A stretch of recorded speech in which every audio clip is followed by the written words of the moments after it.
Hello everyone, welcome to my YouTube channel Vlogs with Vriguras. আশা কৰোঁ সকলো ভালে আছে।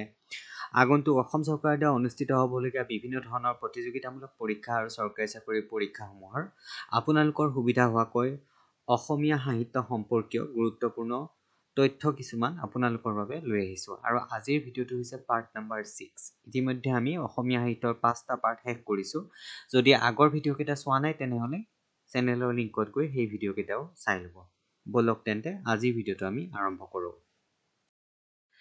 ইতিমধ্যে আমি অসমীয়া সাহিত্যৰ যি এনচিয়েণ্ট আছামিজ ইৰা আছিলে, মিডিয়েভেল আছামিজ ইৰা আছিলে আৰু মডাৰ্ণ আছামিজ ইৰা আছিলে, সেইখিনি আমি পঢ়ি উঠিলোঁ।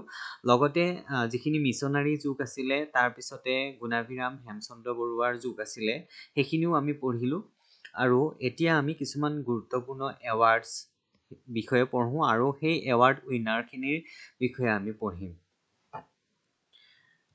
প্ৰথমে আমি চাই লওঁ জ্ঞানপীঠ এৱাৰ্ড। জ্ঞানপীঠ বঁটা এইটো হৈছে জ্ঞানপীঠ যিটো পুৰস্কাৰ, এই পুৰস্কাৰটো হৈছে সাহিত্যৰ একেবাৰে শীৰ্ষস্থানত থকা পুৰস্কাৰ। সাহিত্যৰ মুখ্য পুৰস্কাৰ বুলি ক'লেও ভুল নহয়।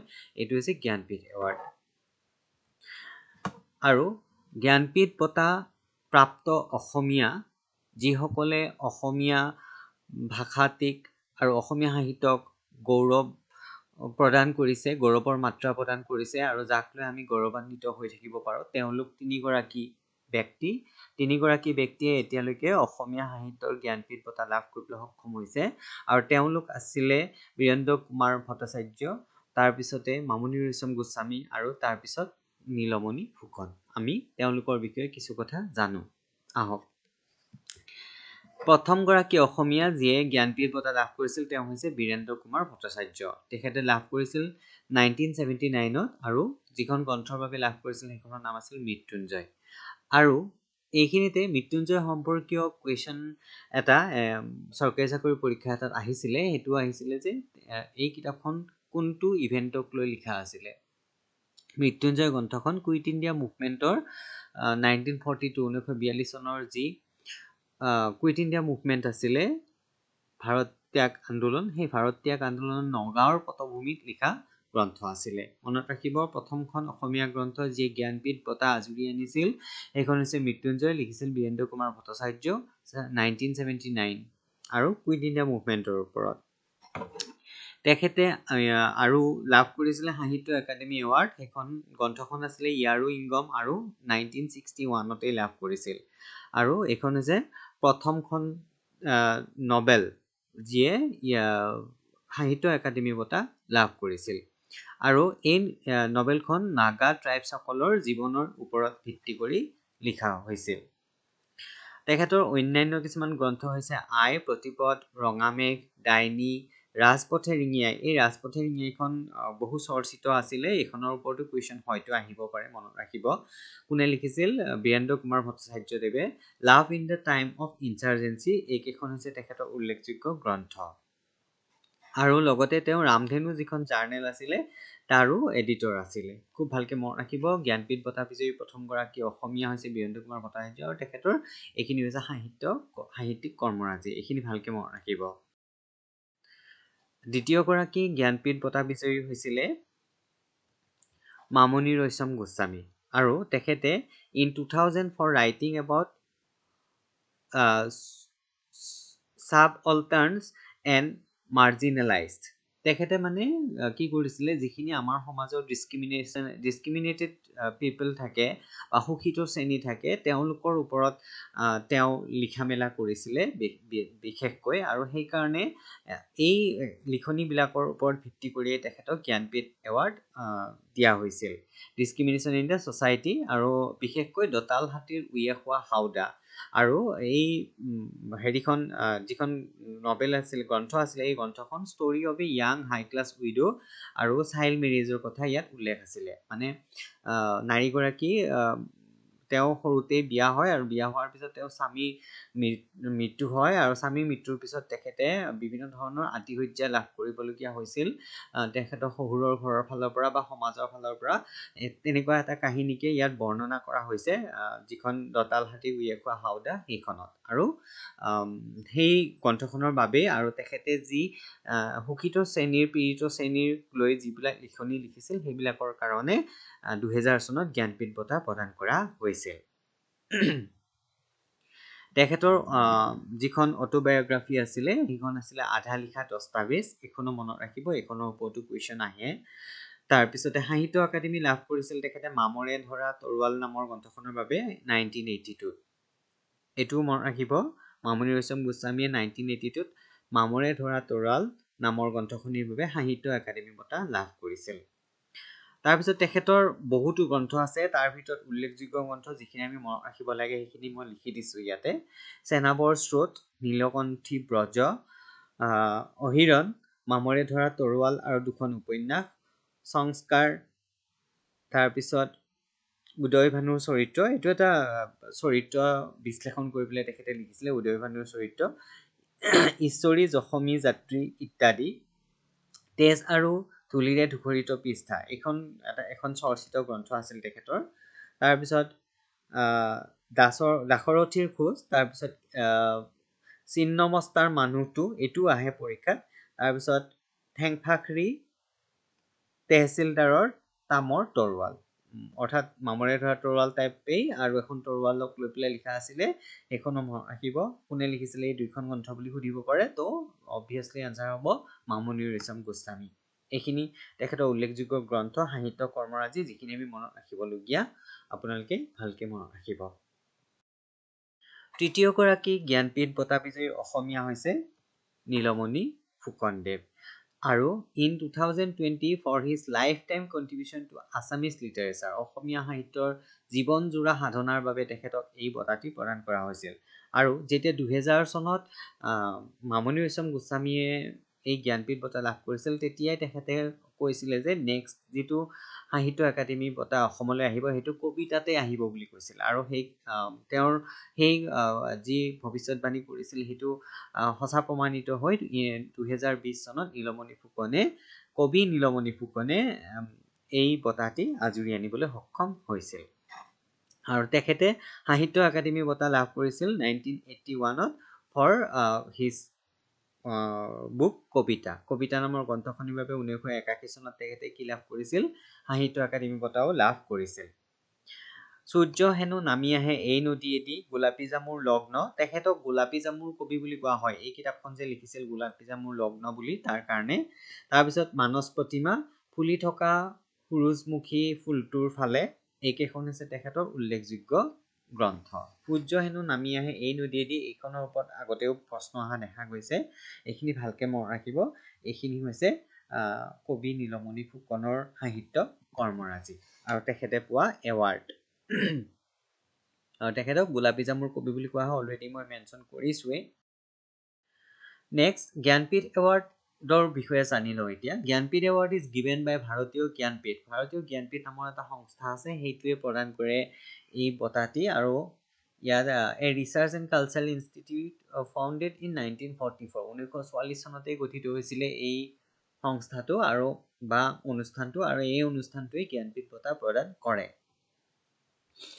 প্ৰাইজটোত কি থাকিব a cash prize of ₹11 lakh 11 lakh টকা a citation a bronze replica of goddess Saraswati মূৰ্তি আঁকা থকা এটা ব্ৰঞ্জৰ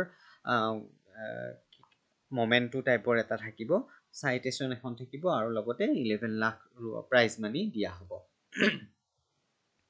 first winner was G Sankar Kurup in 1965 for his novel Odakkuzhal the bamboo flute তাৰমানে উদাকুজাল গ্ৰন্থখনৰ বাবে প্ৰথমবাৰ 1965ৰ পৰা দিয়া হৈছিলে জ্ঞানপীঠ এৱাৰ্ড আৰু প্ৰথম জি শংকৰ কুৰুপে লাভ কৰিছিল first women to win this award was Ashapurna Devi in 1976 এইটো মনত ৰাখিব প্ৰথমগৰাকী মহিলা যিয়ে জ্ঞানপীঠ বঁটা লাভ কৰিছিল তেখেত আছিল আশাপূৰ্ণা দেৱী তাৰপিছত Amitabh Ghosh became the first English language winner in 2018 চনত ইংৰাজী সাহিত্যৰ বাবে ইংৰাজী ভাষাৰ বাবে অমিতাভ ঘোষে জ্ঞানপীঠ বঁটা লাভ কৰিছিল প্ৰথমবাৰৰ কাৰণে এইখিনি ইম্পৰ্টেণ্ট বুলি ভাবি দিলোঁ মনত ৰাখিব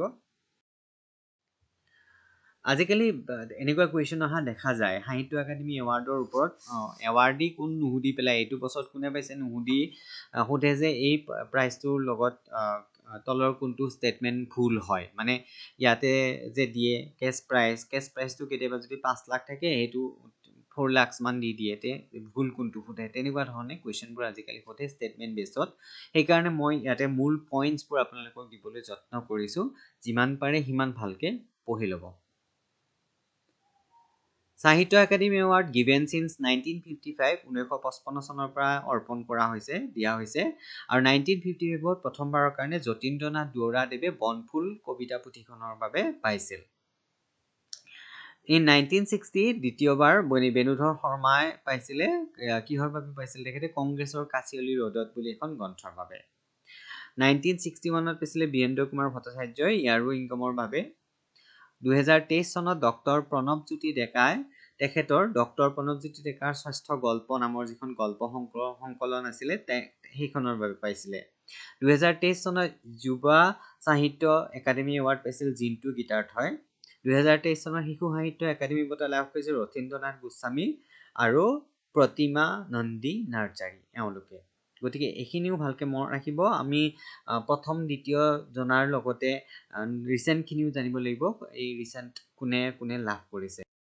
নেক্সট 2024 চনৰ সাহিত্য একাডেমি বঁটাখিনি আমি চাই লওঁ ৰঞ্জু হাজৰিকাদেৱে লাভ কৰিছিল শিশু সাহিত্য পুৰস্কাৰ ফৰ হিজ নভেল বিপন্ন বিস্ময় খেল গ্ৰন্থখন ৰঞ্জু হাজৰিকাদেৱে লিখিছিল আৰু এইখন শিশু সাহিত্যৰ 2024 চনৰ সাহিত্য একাডেমি বঁটা লাভ কৰিবলৈ সক্ষম হৈছিল তাৰপিছত ভাৰ্জিন জেকোভা মাছাহাৰী তেখেতে শিশু সাহিত্য পুৰস্কাৰ লাভ কৰিছিল ফৰ হাৰ পোয়েট্ৰি কালেকশ্যন বহুমা বয়নিভো এইটো এখন বড়ো কিতাপ আৰু তেখেতে বড়ো ভাষাৰ বাবে এইটো শিশু সাহিত্য পুৰস্কাৰ লাভ কৰিছিল আৰু তেওঁৰ নাম আছিল ভাৰ্জিন জেকোভা মাছাহাৰী তাৰপিছত নয়নজ্যোতি শৰ্মাই লাভ কৰিছিল সাহিত্য একাডেমি যুৱা পুৰস্কাৰ ফৰ জালকটা জুই এইটো মনত ৰাখিব জালকটা জুই এইখনৰ বাবে নয়নজ্যোতি শৰ্মাই 2024 চনৰ সাহিত্য একাডেমি যুৱা পুৰস্কাৰ লাভ কৰিছিল তাৰপিছত ৰাণী বড়ো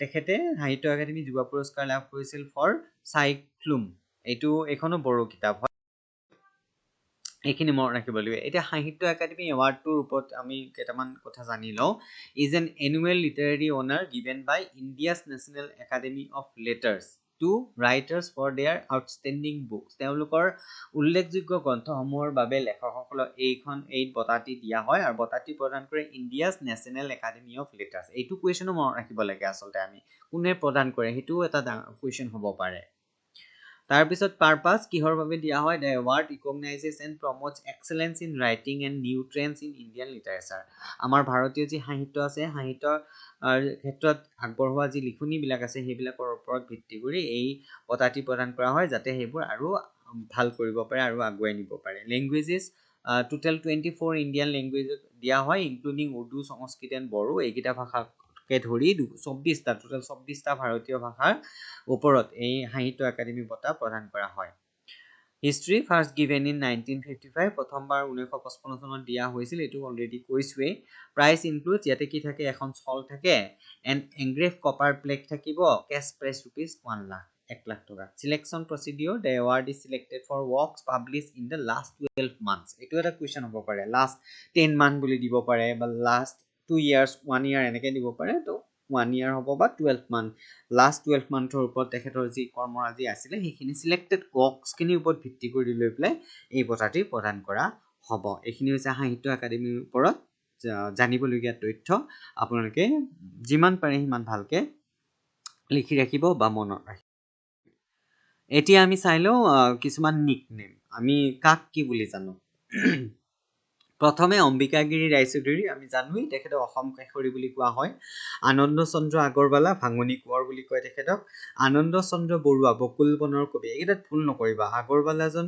ভাঙনি কোঁৱৰ আৰু বৰুৱাজন আনন্দ চন্দ্ৰ বৰুৱাজন বকুল বনৰ কবি বৰুৱাজন বকুল বনৰ কবি এনেকৈ মনত ৰাখিব আৰু আগৰৱালাজন ভাঙনি কোঁৱৰ তাৰপিছত ভৱেন্দ্ৰনাথ শইকীয়া তেখেতক কোৱা হয় প্ৰিয় বন্ধু বুলি বা সঞ্জয় বুলি বা সত্যপ্ৰিয় পাঠক তেখেত সত্যপ্ৰিয় পাঠক নামেৰেও জনপ্ৰিয় আছিলে আৰু সঞ্জয় বুলিও আছিলে তেখেতৰ জনপ্ৰিয়। মনত ৰাখিব। বিনন্দ চন্দ্ৰ বৰুৱাদেৱক আমি ধনী কবি বুলি জানো। চন্দ্ৰকুমাৰ আগৰৱালা অলৰেডি আগৰ ভিডিঅ'বোৰত কৈছোৱে, প্ৰতিমাৰ খনিকৰ বুলি জানো। কমলাকান্ত ভট্টাচাৰ্যী তেখেতক অগ্নিকবি নামেৰে জানো। লক্ষ্মীনাথ বেজবৰুৱা এইটোতো আমি জানোৱেই, ৰসৰাজ আৰু সাহিত্যৰ। তাৰপিছতে নিকনেম আকৌ নলিনীবালা দেৱী অতীন্দ্ৰিয়বাদী কবি বুলি কোৱা হয় তেখেতক, কাৰণ তেখেতৰ কবিতাসমূহ বা লিখনিসমূহ আধ্যাত্মিক ভাৱধাৰা বেছি পোৱা গৈছিলে, সেইকাৰণে তেখেতক অতীন্দ্ৰিয়বাদী কবি বুলি জানো। নৱকান্ত বৰুৱা এখুত ককাইদেউ বুলি কোৱা হয়। নীলমণি ফুকন চিনিয়ৰ, মানে এইগৰাকী আগৰ গৰাকী, যিগৰাকীয়ে জ্ঞানপীঠ বঁটা পালে সেইগৰাকী নহয়, এইগৰাকী নীলমণি ফুকন চিনিয়ৰ। ককা বুলি আমি জানো বাগ্মী বৰ, তেখেত বাগ্মী বৰ হয়। তাৰপিছত পাৰ্বতী প্ৰসাদ বৰুৱা গীতিকবি, ৰাধা গোবিন্দ বৰুৱা সিংহপুৰুষ, ৰজনীকান্ত বৰদলৈ উপন্যাস সম্ৰাট, ৰঘুনাথ চৌধুৰী বিহগী কবি, হীৰেন ভট্টাচাৰ্য সুগন্ধি পখিলাৰ কবি। মনত ৰাখিব এইখিনিৰ ওপৰত আগতে বহুত কুৱেশ্যন আহিছে, এইটো আহিবও পাৰে, এতিয়া নাহিব বুলি আমি মানে এৰি দিব নোৱাৰো। হীৰেন ভট্টাচাৰ্য সুগন্ধি পখিলাৰ কবি বুলি কোৱা হয়, এইটোৰ ওপৰত কুৱেশ্যন আহিছে। ৰজনীকান্ত বৰদলৈৰ ওপৰত কুৱেশ্যন আহেই। তাৰপিছত ৰাধা গোবিন্দ বৰুৱাৰ ওপৰতো কুৱেশ্যন আহিছে। গতিকে এইখিনি জানিবলগীয়া কথা, আপোনালোকক ইয়াতে দি দিলো, ভালকে মনত ৰাখিব। নেক্সট আমি কেইটামান পেন নেম বা ছদ্মনাম চাই লওঁ। আৰু আচলতে আমাৰ যিমানখিনি অসমীয়া সাহিত্যৰ পুৰোধা ব্যক্তি আছে, লেখক লেখিকা আছে, তেখেতসকলে নিজৰ নামটো নিলিখি পেলাই এটা ছদ্মনাম লৈ লিখনিবিলাক লিখি গৈছিল, আৰু সেইকাৰণে আমি সেইখিনিও জানিব লাগে, তেখেতসকলৰ আচল নামটো কি আৰু ছদ্মনামটো কি জনাটো খুবেই দৰকাৰী। সেইকাৰণে মই ইয়াত আপোনালোকক দিবলৈ যত্ন কৰিলোঁ, ভালকে মনত ৰাখিব। কাঞ্চন বৰুৱা, তেখেতৰ আচল নাম হৈছে ভুৱন মোহন বৰুৱা। তেখেতে লিখনিবিলাক লিখোঁতে কাঞ্চন বৰুৱা নামটোৰে লিখিছিল। আৰু তেখেতৰ এখন উল্লেখযোগ্য গ্ৰন্থ, যিখনৰ ওপৰত প্ৰশ্ন বহুতো পৰীক্ষাত আহিছে, সেইখন যে অসীমত যাৰ হেৰাল সীমা। কাহিনীটো ইমান ভাল লগা, গতিকে যদি আপোনালোকে পঢ়া নাই তেতিয়াহ'লে পঢ়ি ল'ব, আৰু পঢ়িবই লাগে আচলতে। অসমীয়া আমাৰ ইমান লিটাৰেচাৰক ইমান ভাল কৰি থৈ গৈছে এই গ্ৰন্থসমূহে। তাৰপিছত অজগৰ বুলি ছৈয়দ আব্দুল মালিকক কোৱা হয়। এ নেটিভ আনন্দৰাম ঢেকিয়াল ফুকন, তেখেতৰ ছদ্মনাম হৈছে এ নেটিভ। তাৰপিছত মুনীন বৰকটকী, তেখেতৰ ছদ্মনাম হৈছে অনিৰুদ্ধ কটকী। ভৱানন্দ পাঠক হৈছে ডক্টৰ বাণীকান্ত কাকতিৰ ছদ্মনাম। সূৰ্য কুমাৰ ভূঞা, তেখেতৰ ছদ্মনাম হৈছে ভানুনন্দন। এইটোৰ ওপৰত কুৱেশ্যন আগত আহিছে, এইটো মনত ৰাখিব, ভানুনন্দন বুলি কাক কোৱা হয়? সূৰ্য কুমাৰ ভূঞাক। বীণা বৰুৱা, তেখেতৰ আচল নাম হৈছে বিৰিঞ্চি কুমাৰ বৰুৱা। এইটো কুৱেশ্যন আহিছে। বীণা বৰুৱা তেখেতৰ এখন উল্লেখযোগ্য গ্ৰন্থ আছিলে জীৱনৰ বাটত বুলি, খুব ভাল কিতাপ এখন। তাৰপিছত বিভূতি বৰা বেণুধৰ শৰ্মাৰ ছদ্মনাম হয়। তাৰপিছত মামণি ৰয়ছম গোস্বামী, এওঁৰ ওপৰতো কুৱেশ্যন আহেই, তেখেতৰ আচল নাম হৈছে ইন্দিৰা গোস্বামী। নৱকান্ত বৰুৱা সীমা দত্ত, এইটো কুৱেশ্যন আহে। নৱকান্ত বৰুৱা এখুত ককাইদেউ বুলি কোৱা হয়। তো এই ধৰণৰ প্ৰশ্নবোৰ আপোনালোকে পৰীক্ষাত পাবই, আৰু সেইকাৰণে মই ইয়াত আপোনালোকক দিবলৈ যত্ন কৰিলোঁ পইণ্ট ৱাইজ। আপোনালোকে ভালকৈ মনত ৰাখিব, আৰু পৰীক্ষাত আশা কৰোঁ আপোনালোকে শুদ্ধ উত্তৰটো নিৰ্বাচন কৰিব পাৰিব। গতিকে আজিৰ ভিডিঅ'টোত আপোনালোকক এইখিনিয়েই তথ্য দিবলৈ যত্ন কৰিলোঁ অসমীয়া সাহিত্য সম্পৰ্কে। আৰু ইয়াৰ পিছত পৰৱৰ্তী সময়ত অসমীয়া সাহিত্যৰ যি মই ছিৰিজটো কৰি আছোঁ, এই ছিৰিজটো 7 নম্বৰ পাৰ্টত শেষ কৰিম। গতিকে গোটেইকেইটা পাৰ্ট ভালকৈ পঢ়িব, আৰু আশা কৰোঁ আপোনালোকে পৰীক্ষাত ভালকৈ কৰিব পাৰিব। ধন্যবাদ।